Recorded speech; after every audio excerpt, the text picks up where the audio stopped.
हाय दोस्तों, नमस्कार। आप लोग का रोजगार विद पंकज यूट्यूब चैनल पे आप लोग का स्वागत है। आज भी उत्तर प्रदेश पुलिस और एसएससी जीडी दो परीक्षाएं बहुत ज्यादा ट्रेन कर रही हैं। बहुत ज्यादा समय नहीं है, एक हफ्ते का समय देखा जाए, लेटेस्ट एक हफ्ते का समय आप लोग का बचा हुआ है। इसमें ज्यादा से ज्यादा आप लोग रिवीजन पे ध्यान दीजिए।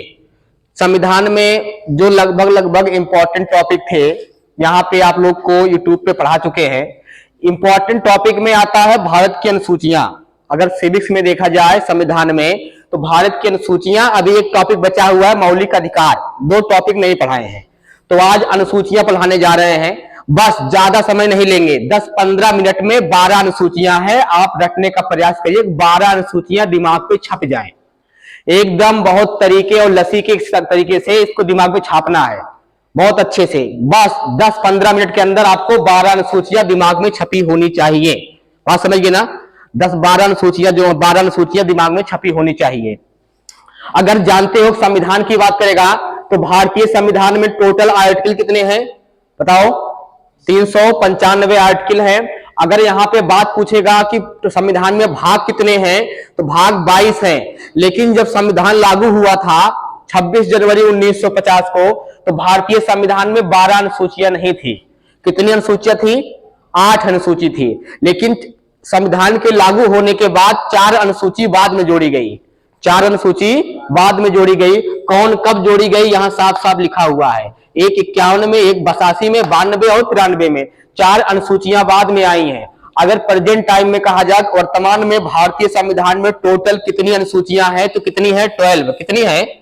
संविधान में कुल कितने आर्टिकल हैं? जब संविधान लागू हुआ था उस समय 395 थे, लेकिन अब नहीं है। अब कितने हो गए हैं? 450 ज्यादा, लगभग 500 का आसपास आर्टिकल हो चुके हैं। लेकिन मूल संविधान में 395 अनुच्छेद हैं। अगर पूछेगा भाग की, तो जब संविधान लागू हुआ तब भी 22 भाग थे, आज भी 22 भाग है। उसी में अगर चेंज हुआ है तो सिर्फ का, खा, गा करके हुआ है, ABC। बात समझ गए ना? तो बस 5 है, 5 का, 5 खा, 22 है, 22 है, 22 भी, ऐसे करके। लेकिन भाग कितने हैं? 22 ही भाग हैं। ज्यादा समय नहीं लेंगे, 12 अनुसूचियां इंपॉर्टेंट है, आपको जुबान पे इसको याद रखना है। पहली अनुसूची बात करेगा कि भारतीय संविधान की पहली अनुसूची, भारतीय संविधान में कुल कितने अनुच्छेद थे बताओ? 8। कितने थे? 8। जब मूल संविधान की बात करेगा तो उसमें केवल 8 अनुसूचियां थी। बाद में कितनी जोड़ी गई बताओ? 4। तो 8 4 कितना हो गया? 12। कितना हो गया? 12। तो मूल संविधान में कितनी अनुसूचियां थी बताओ? मूल संविधान में जब संविधान लागू हुआ उस समय कुल कितनी थी बताओ? 8 थी। लेकिन प्रेजेंट टाइम में कितना है? 12। 4 क्या हुआ? बाद में जोड़ी गई हैं। तो पेपर में 2 तरीके से पूछ सकता है। जब संविधान लागू हुआ तब कितनी अनुसूचियां थी, तो कितनी थी? 8। और अब कितनी है? 12 है। मूल संविधान में कुल कितनी अनुसूचियां थी? मूल संविधान मतलब जब लागू हुआ कितनी थी बताओ? 8 थी। अब कितनी है? 12। एक एक करके बात करेंगे।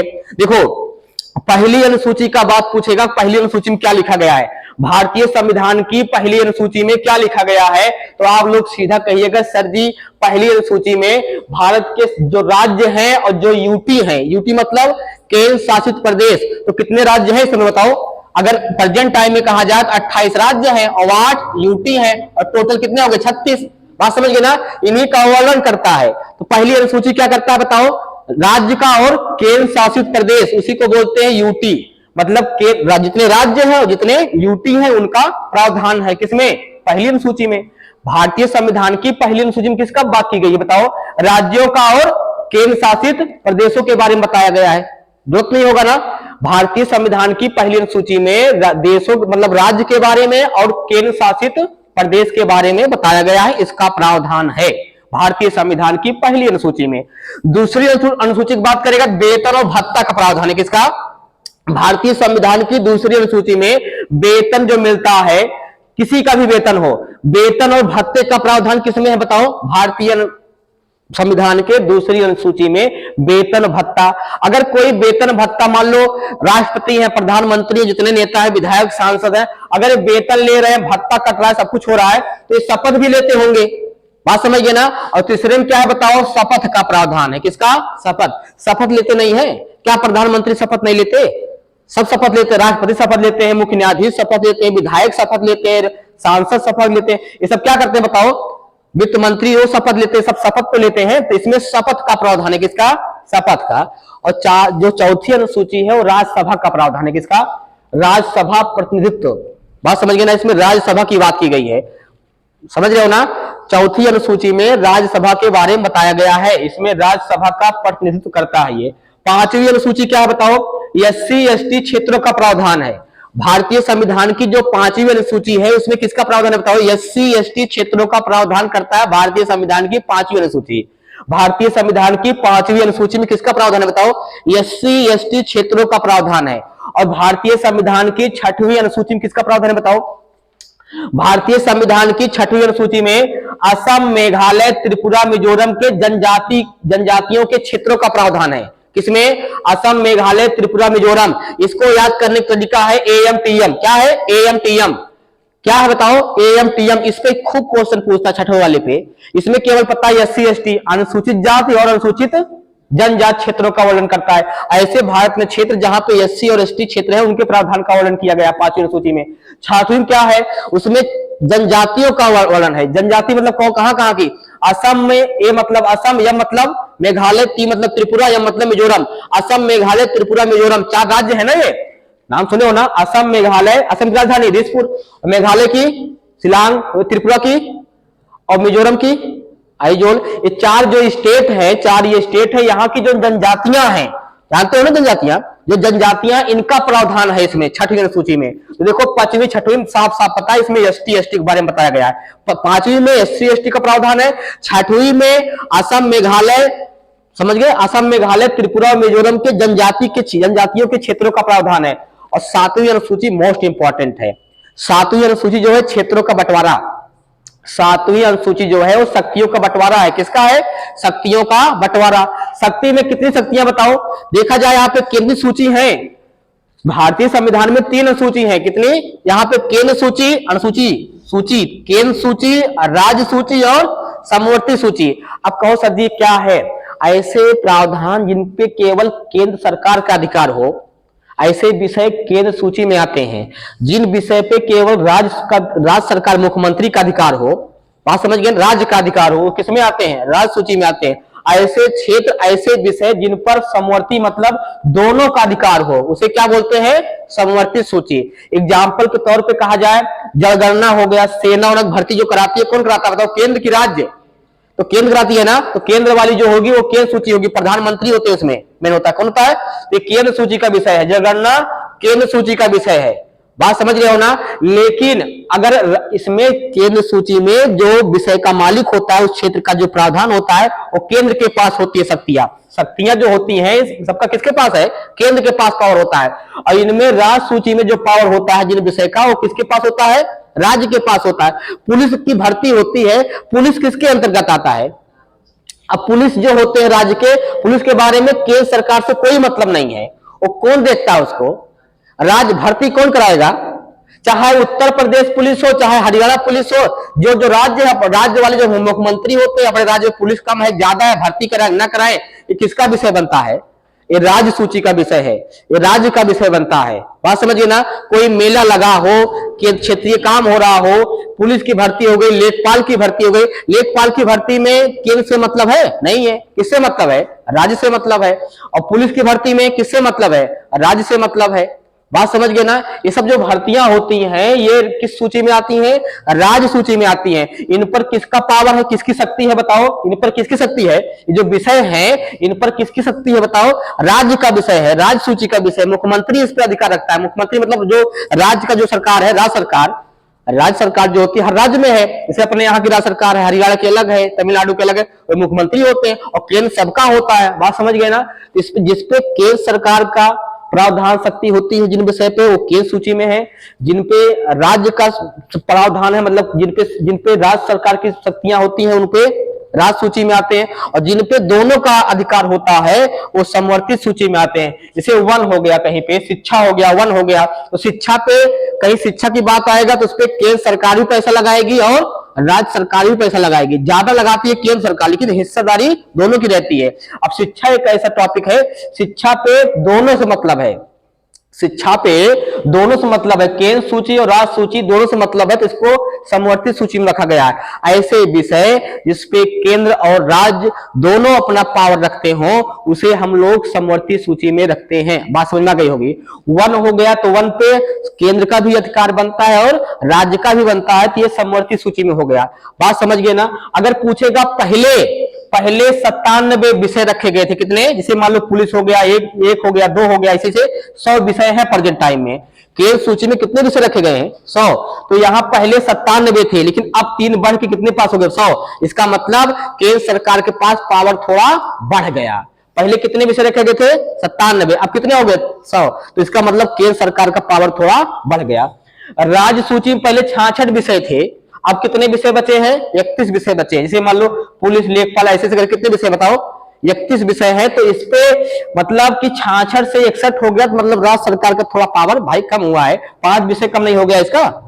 और समवर्ती सूची में पहले 47 विषय थे, अब कितने विषय है? 52 विषय है। मतलब 52 विषय पे ये भी अपना दावा ठोकेगा, ये भी अपना दावा ठोकेगा। इनका भी पावर है और इनका पावर, जिसपे दोनों पावर होता है उनको क्या बोलते हैं? समवर्ती सूची। बताओ समझ में आया?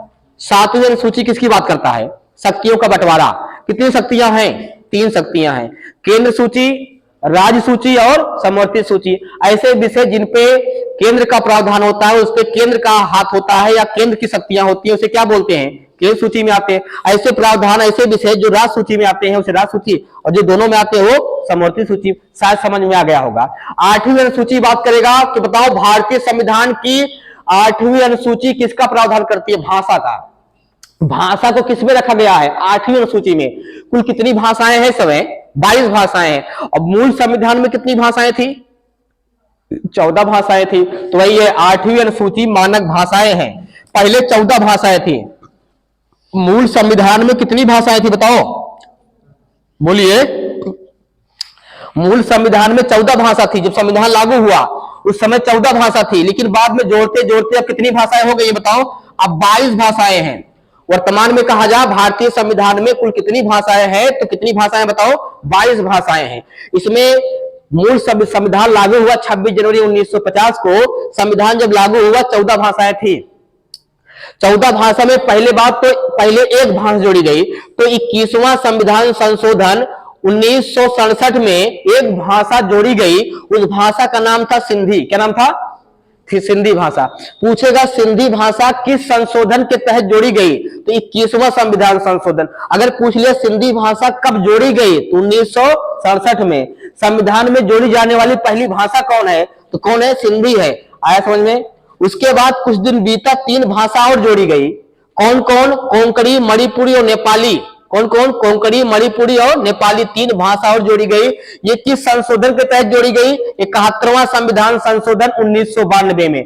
जो संविधान में 3 भाषा जोड़ी गई, मणिपुरी, नेपाली और कोंकणी, ये कब जोड़ी गई? 71वां संविधान संशोधन 71वां संविधान संशोधन 1992 में जोड़ी गई। कब जोड़ी गई? उसके बाद 4 भाषा और जोड़ी गई। कौन? संथाली, मैथिली, बोडो, डोगरी। कौन? संथाली, मैथिली, बोडो, डोगरी। 4 भाषा और जोड़ी गई।